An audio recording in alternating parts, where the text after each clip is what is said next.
In general, for any power series, there's three things that could be, one of three things are true for a power series.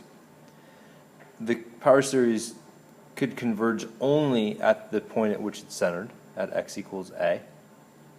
The power series could converge for every real number, or the power series could converge on some interval, b to c, including one or both endpoints.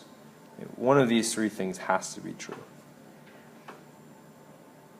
And that's what we're using the ratio test to figure out, is what is the interval, if one exists, over which the series converges. So we could practice some more. And let's consider the series of k equals 0 to infinity.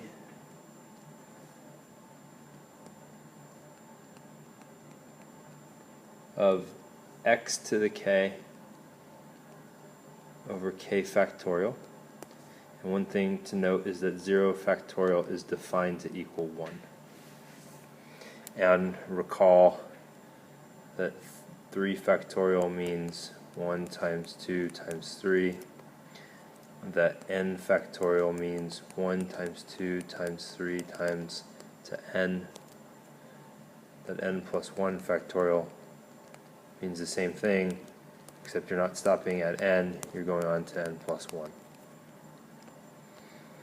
So we'd like to decide what is the interval of convergence of this series, and the ratio test is how we can figure this out. The limit as n goes to infinity of what is the n plus 1 term, so in this case x to the n plus 1 over n plus 1 factorial, times the reciprocal of the nth term, so in this case this will be n factorial over x to the n.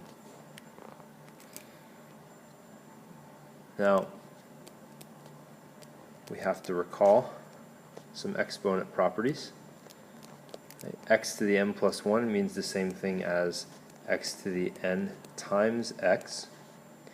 N plus 1 factorial is n factorial times n plus 1, which is real nice because now n factorial and x to the n will divide out, and we'll only need to take the limit as n goes to infinity of the absolute value of x over n plus 1.